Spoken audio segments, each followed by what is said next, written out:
여러분, 우리가 인생을 살아가면서 가장 중요한 인생의 문제가 뭐라고 여러분들은 생각하십니까? 다른 말 할 필요 없이 먹고 사는 문제가 가장 중요한, 가장 본능적이고 가장 기본적이고 기초적인 문제가 아닐까, 그런 생각을 해 봅니다. 여러분, 우리가 왜 이렇게 치열하게 살아갑니까? 다 살자고 그러는 것이죠. 왜 삼시세끼를 먹는데 그토록 사람들이 신경을 쓰고 또 전국 팔도를 돌아다니면서 맛집을 찾아 헤매고 있습니까?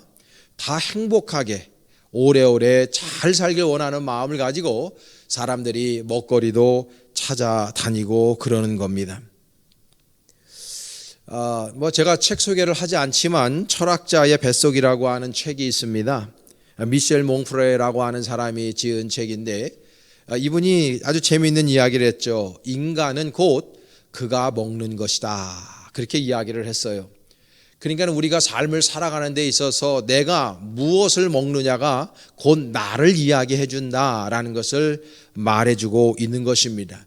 내가 여기에 이렇게 육신을 입고 존재하는 이유는 내가 먹거리를 찾아서 먹음으로 내가 어떤 생명을 유지하고 있기 때문이다. 그러니 먹거리가 매우 중요하고 그 먹거리가 곧 그 사람일 수 있다라는 것을 이야기하는 거예요. 그래서 우리가 사랑하는 사람을 만나면 그 사랑하는 사람에게 뭐라고 합니까? 아무거나 먹지 말라고. 부모들이 자식들에게 아주 좋은 음식을 먹이려고 하는 이유도 거기에 있는 것이고, 사랑하는 사람들이 만나서 좋은 것을 먹이고 함께 하고 싶은 이유가 바로 그렇기 때문에 그런 겁니다. 그런데 우리가 병원에 가보면 왜 그토록 사람들이 그렇게 많은지 알 수 없어요. 왜 병원에 사람들이 그렇게 많을까요? 인생은 내가 원하는 대로, 내가 뜻하는 대로 되어지지 않는다는 것을 또 반증해 주고 있는 겁니다. 우리 모두가 다 잘 먹고 잘 살기를 원해요. 누구나 다 행복하게 살기를 원하고 다 좋게 살기를 원합니다. 그렇죠? 그런데 우리 인생이라는 것이 우리 마음대로 펼쳐지지 않는다는 것도 또한 우리는 인생을 좀 살아보니 깨닫게 되는 것입니다. 누구나 다 좋게 살길 원하고 행복하게 살길 원하는데, 그렇게 되면 이 세상에서, 이 지구상에서 행복하지 않은 사람이 누가 있겠어요? 그러나 그렇지 못하다는 겁니다. 또 우리가 인생을 살아가다 보면 나름대로 행복하게 살고 의미 있고 가치 있게 산 사람들도 많이 있지만은 마지막에 누구든지 다 피해갈 수 없는 문제가 있어요. 그게 바로 죽음의 문제이다라는 것을 알 수가 있습니다. 우리들의 인생이 얼마나 짧은가. 벌써 2021년 우리가 지나가고 있고 두 번째의 주일을 맞이하고 있습니다. 시간이 너무나 빠르게 흐른다라고 하는 것, 우리가 인생을 살면서 늘 경험하게 됩니다. 여러분, 이 시간을 이길 존재는 아무도 없습니다. 모든 것들이 시간의 흐름 앞에 무릎을 꿇습니다. 아무리 훌륭했던 사람도, 아무리 큰 유명한 것을 발명해서 놀라운 업적을 세운 사람도, 또 어마어마한 대부호를 이룬 사람도 다 죽었습니다. 시간이 그렇게 만든 것입니다. 더 나아가서 시간은 누구에게나 공평하기도 합니다. 누구에게나 다 24시간이라고 하는 시간을 공평하게 나눠줄 뿐만 아니라 모든 사람이 동시에 한 살씩 먹어갑니다. 그리고 누구를 막론하고 다 늙어가기 때문에 시간은 또한 누구에게나 공평하다라고 이야기할 수 있겠습니다. 그러므로 우리는 날마다 죽음을 준비해야 하고 이 죽음이라고 하는 것을 인식하면서 살아가야 됩니다. 그것이 바로 인간과 다른 동물들과의 가장 큰 차이점이기도 하고, 우리 인간은 시간의 흐름을 인지하는 것 때문에 철학을 할 수 있고, 우리가 시간을 인지하기 때문에 더 의미 있고 가치 있고 발전하며 성장하는 그러한 삶을 살려고 노력하는 유일한 피조물이 된 것이다 라는 것을 우리가 기억할 필요가 있습니다. 여러분, 우리는 그렇기 때문에 항상 인생에 있어서 중요한 근본적인 질문을 해야 합니다. Why am I here? 왜 나는 여기에 있지? How am I here? 어떻게 나는 여기에 있지? 이런 근본적인 질문을 던질 수 있어야 됩니다. 나는 도대체 왜 여기에 존재하는가? 나는 어떻게 여기에 지금 있는가라고 하는 이 질문 말이죠. 성경은 내가 왜 여기에 있는지, 내가 어떻게 여기에 존재하는지에 대한 분명한 해답을 오늘 본문을 통해서 우리에게 해주고 있어요. 하나님께서 우리를 여기에 만드셔서 존재케 했다고 분명히 말씀하고 있습니다. 세상에 많은 사람들은요, 진화론을 믿는 사람들은 우연하게 이 온 우주에 생명이 탄생했다고 이야기합니다. 그러나 이 세상에 우연한 것은 하나도 없습니다. 다 필연이고 다 하나님의 섭리 가운데 있다는 것을 우리는 성경을 통해서 배워 알고 있는 것입니다. 여러분, 이 세상은 하나님 아버지께서 이 세상 안에 섭리 가운데에 정하신 법칙대로 움직이고 있다는 것을 우리가 기억해야 됩니다. 왜 그렇습니까? 하나님이 이 세상을 창조하셨기 때문인 것입니다. 오늘 본문 4절에서 6절에 보면은 인간이 이 세상에 존재하기 전에 어떻게 이 세상이 있었는지에 대해서 힌트를 우리에게 주고 있어요.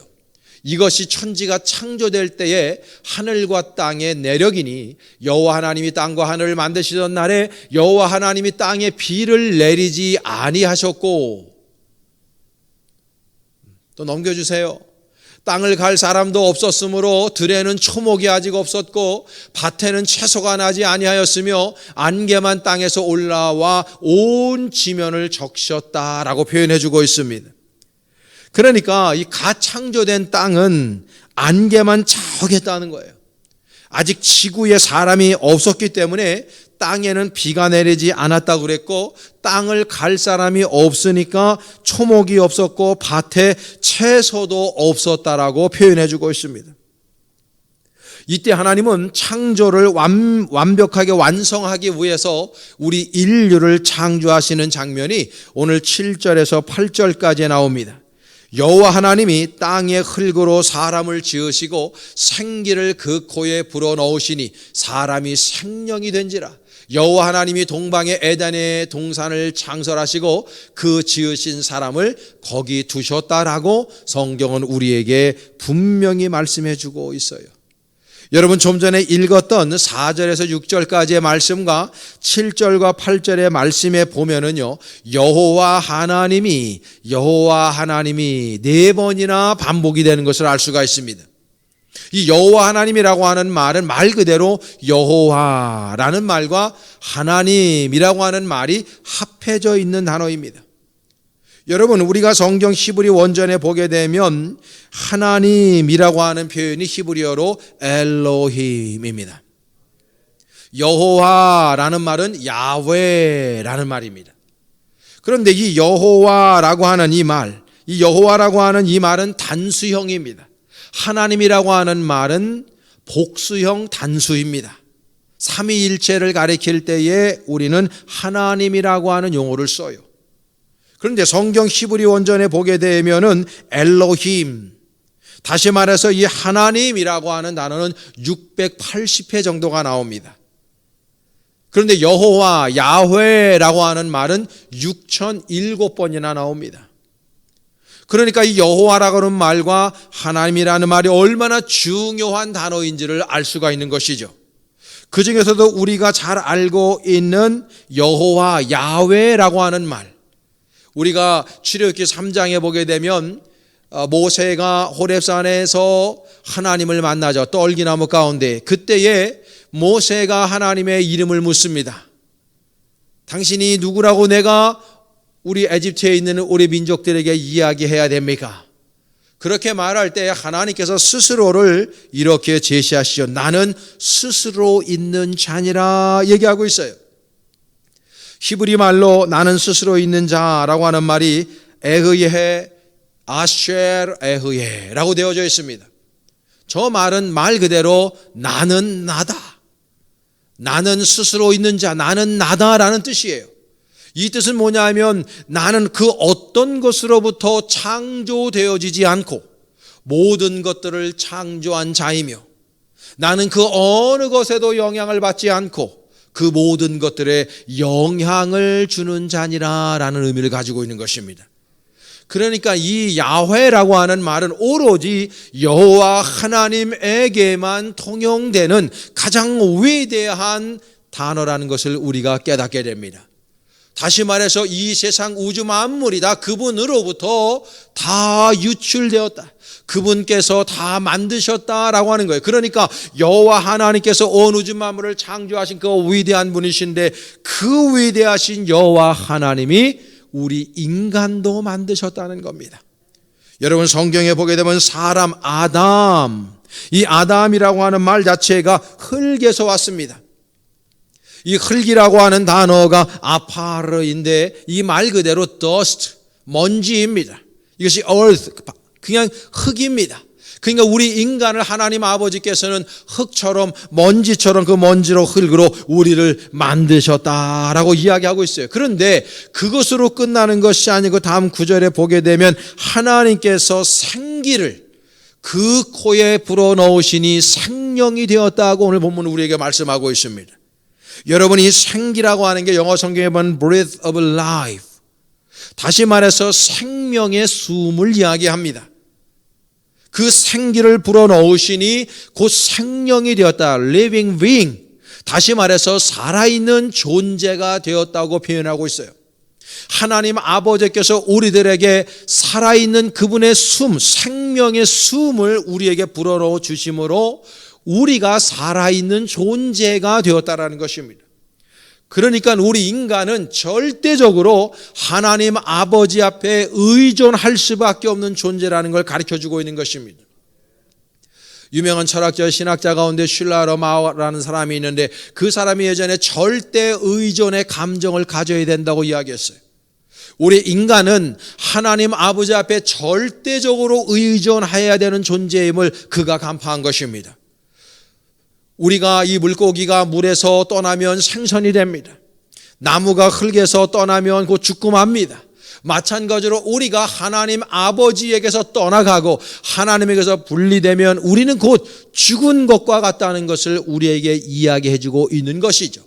그러니까 하나님 아버지를 떠나서는 우리가 아무것도 할 수 없는 무능력한 존재라고 하는 것, 우리는 우리들의 삶의 의미와 가치는 나 자신에게 있는 것이 아니라 여호와 하나님 아버지의 빗대에서 하나님과 함께 할 때, 그분과 내가 합일의 경지에 이를 때 비로소 우리는 진정한 삶의 가치와 의미를 가질 수 있는 존재라는 것을 성경은 우리들에게 말씀해주고 있는 것입니다.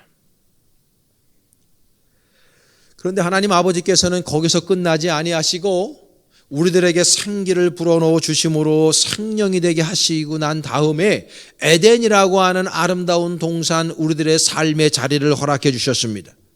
에덴이라고 하는 말 히브리 말로 기쁨이란 뜻이죠. 이것은 정말로 기쁨이 충만한 땅이었습니다.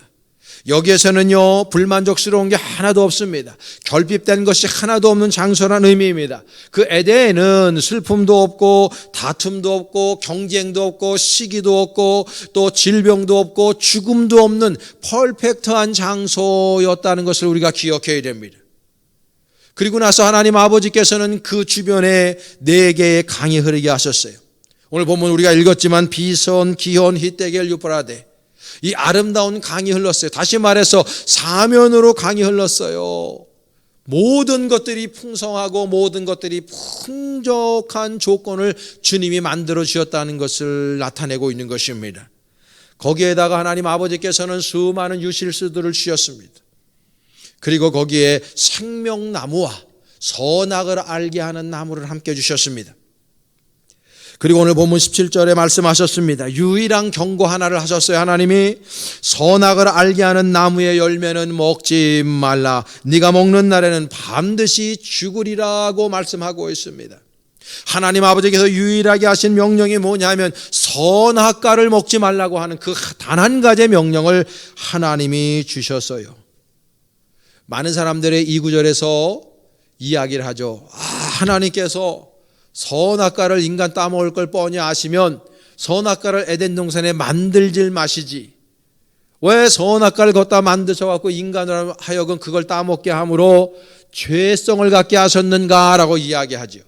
그는 하나님을 몰라도 너무 모르는 소리들을 하는 것입니다. 하나님은요, 지극히 이성적이고 지극히 합리적이고 그 무엇보다도 그 누구보다도 인격적인 하나님이라는 것을 우리가 놓쳐서는 아니 됩니다. 하나님은 절대로 인간을요, 로봇처럼 창조하신 분이 아닙니다. 하나님 아버지께서는 지극히 인격적인 분이기 때문에 그분으로부터 나타나는 모든 피조물들은 다 인격적일 수밖에 없어요. 그분으로부터 유출되는 모든 창조물들은 다 인격적이고 납득이 되고 합리적이고 이성적일 수밖에 없는 창조물밖에 나올 수밖에 없는 것입니다. 그래서 하나님 아버지는 우리들에게 자유의지라는 것을 주신 겁니다. 그 자유의지로 하나님 아버지께서 원하시는 삶의 방식대로 살아가기를 원하신 것이죠. 그런데 인간이 그렇게 살지를 못했어요. 하나님을 배반했습니다.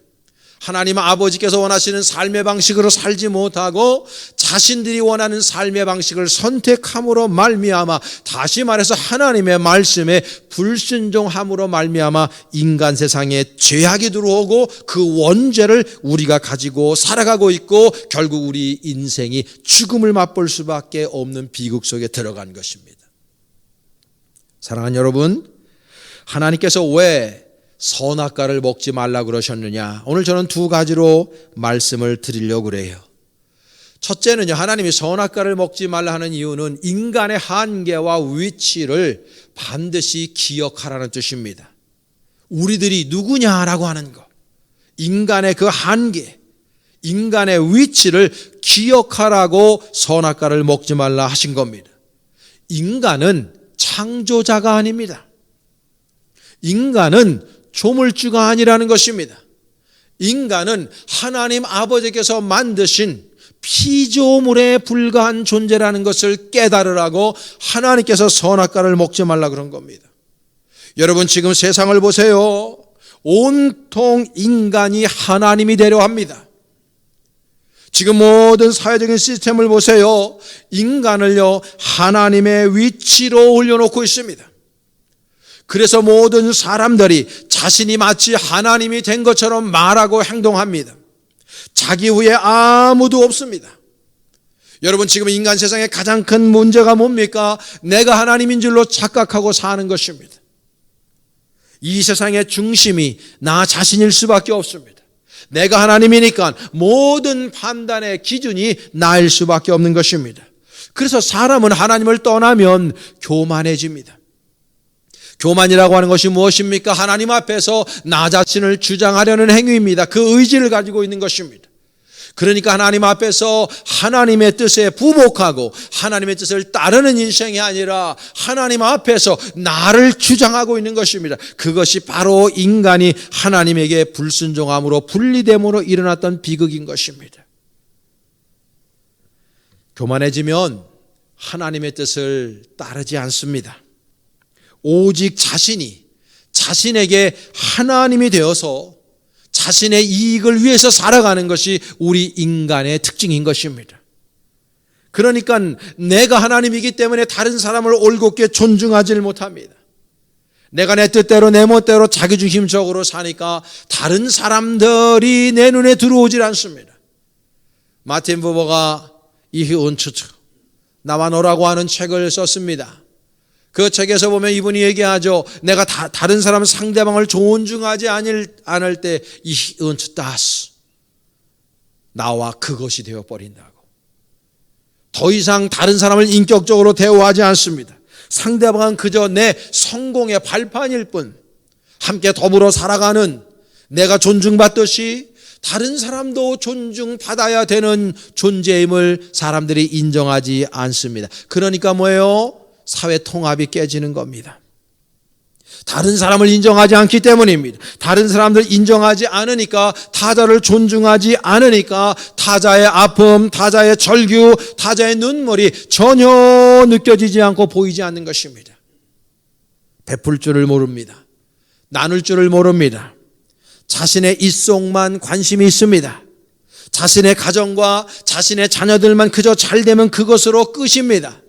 다른 사람이 어떻게 절규하고 있는지, 다른 사람이 어떻게 아파하고 있는지를 전혀 느끼지 않습니다. 느끼길 싫어합니다. 부담스러워합니다. 여러분, 그러므로 우리는 우리 자신이 누구인지를 올곧게 깨달아야 되는 거죠. 나의 삶의 위치가 무엇인지, 내가 왜 여기에 있는지. 여러분, 우리는 조물주가 아니라 우리는 피조물에 불과한 존재라는 것을 우리가 반드시 깨달아 알아야 하는 것입니다. 그래서 우리 하나님 아버지께서 선악과를 먹지 말라고 하신 것입니다. 두 번째로 하나님이 선악과를 먹지 말라고 하는 이유는 비판하고 정죄하는 인생을 살 것이 뻔하기 때문입니다. 여러분, 세상에 존재하는 선과 악의 정의는 누가 우리에게 가르쳐 주신 겁니까? 무엇이 선이고 무엇이 악입니까? 그것이 선이고 그것이 악인 것을 우리는 어떻게 압니까? 언제부터 안 것입니까? 부모에게 효도하는 것이 왜 선한 일입니까? 그것이 선한 것이라는 것을 우리는 어떻게 알고 있습니까? 부모로서 자녀들을 올바르게 키워야 하는 것이 왜 선입니까? 그것이 선한 것임을 우리는 어떻게 알았습니까? 다른 사람들을 죽이거나 다른 사람들한테 해를 입히는 것이 악한 거죠. 우리 그걸 어떻게 알았습니까? 여러분, 요즘에 텔레비상에서 보면 정인이 사건, 그래서 그 정인이 사건을 통해서 그 어린 것, 어찌 보면 맞아 죽은 것과 같은 것인데 그 양부모를 향해서 우리가 왜 공분을 가지게 됩니까? 다른 사람을 죽이고 해야 하는 것이 악하다는 것을 우리는 어디서 누구로부터 배웠습니까? 그걸 어떻게 알고 있습니까? 누가 그걸 가르쳐 줬습니까? 인간은 어떻게 악과 선에 대한 개념이 생겼는가? 무엇이 justice? 무엇이 정의인가? 여러분, 그것을 하나님 아버지께서 우리들을 창조하실 때 우리들의 마음과 우리의 생각과 우리의 영혼에 하나님 아버지께서 부여해 주셨기 때문에 우리가 그것이 선이고 그것이 악인 줄을 알고 있는 것입니다. 그런데 선악과를 따먹음으로 말미암아 악의 기준을 하나님께서 정하신 대로 아는 것이 아니라 선악과를 따먹게 되면 그때부터 인간이 선과 악의 기준이 되는 것입니다. 하나님 아버지께서 우리들에게 근본적으로 악한 것이 무엇이고 선한 것이 무엇인지를 깨달아 알 수 있는 능력을 우리에게 세팅해 주셨는데 선악과를 따먹음으로 말미암아 하나님의 기준이 아니라 자기 생각의 기준이 선과 악을 구분하게 만들어버린 겁니다. 여러분, 그동안의 지구의 역사 가운데에 왜 세상에 그 많은 전쟁이 일어났습니까? 하나님께서 성경에 전쟁하라고 그랬습니까? 전쟁은 수많은 사람들을 죽여야 되는 겁니다. 수많은 사람들을 병신 만들어야 되는 겁니다. 수많은 사람들의 가정을 파괴해야 되는 겁니다. 어찌 보면은 그 존재 자체를 무로 만드는 일입니다. 그런데 수많은 전쟁을 통해 얼마나 많은 사람들의 생명이 그냥 안개와같이 사라졌습니까? 누가 그렇게 하라 그랬습니까? 하나님은 그렇게 하란 적이 없습니다. 인간이 악과 선의 기준을 만들어서 그런 행태들을 보인 것입니다. 여러분, 단적인 예로 히틀러를 보세요. 그가 유대인을 왜 그토록 600만 명이나 되는 사람들을 학살했습니까? 여러분, 히틀러가 생각하는 그 선의 기준과 악의 기준이 하나님이 말씀하시는 선과 악의 기준에서 너무나 많이 멀어져 있었기 때문입니다. 그 선과 악의 기준을 히틀러가 정했기 때문입니다. 지금도 이 세상에는 그러한 예가 얼마든지 있습니다. 지금 이 세상을 돌아가는 모습을 보세요. 똑같은 사안을 가지고 완전히 해석이 다릅니다. 저마다 판단의 기준이 다르기 때문입니다. 저마다 선과 악의 기준이 다르기 때문입니다. 여러분, 일례를 보면 차별금지법, 이런 것들 때문에 왜 우리가 다툼을 가져야 됩니까? 공수처법이 왜 들어와야 됩니까? 하나님의 법대로 하나님께서 원래 우리들에게 가르쳐 주신 선과 악의 그 양심의 법대로만 행사하면 그런 법을 우리가 창출할 이유가 하나도 없는 거 아닙니까? 어떤 분들이 늘 얘기하죠. 인생 살아갈 때 유치원과 초등학교 때 배운 윤리 도덕만 잘 지켜도 그 사람이 정말 멋진 사람이라고. 누구나 다 아는 거를, 우리 마음의 양심이 다 이야기하는 거를 사람들은 따르려 하지 않기 때문입니다. 자기 자신이 법이에요. 자기 자신이 선과 악의 기준을 정하기 때문입니다. 저마다 나는 선하고 너는 악하다 이야기하고, 저마다 나는 옳고 너는 그르다 얘기하고, 나는 맞고 너는 틀리다 이야기합니다. 그 기준이 무엇입니까? 나입니다. 하나님의 말씀이 아닙니다. 그래서 지금 이 세상에 그토록 많은 투쟁이 있고, 그토록 많은 반목이 있고, 그토록 많은 다툼이 있는 거예요. 저는 지금 이 세상을 투쟁 사회라고 정의하고 싶습니다. 서로가 서로를 인정하지 않고, 서로가 서로를 부정하고, 나는 옳고 너는 그르다 생각하는 이 잘못된 인식, 다시 말해서 그 판단의 기준, 선과 악의 기준을 하나님의 말씀에 두지 않고 사람에게 두고 자기 자신에게 두기 때문에 지금 이 세상이 이렇게 혼탁한 세상으로만 가고 있는 것입니다. 그거를 하나님은 아셨기 때문에 절대 선악과를 따먹지 말라고. 선과 악의 기준은 피조물인 너희들이 정하는 것이 아니라 창조주인 내가 이미 너희들의 마음 안에 심어놨으니 그 마음 안에 들려지는 음성을 들으면 되는 거라고. 하나님이 선악과 따먹지 말라고 이야기하고 계신 것입니다. 여러분, 성경에서 말씀하는 죽음이 무엇입니까? 단순히 우리들의 육신이 장막을 벗는 것이 죽음이 아닙니다.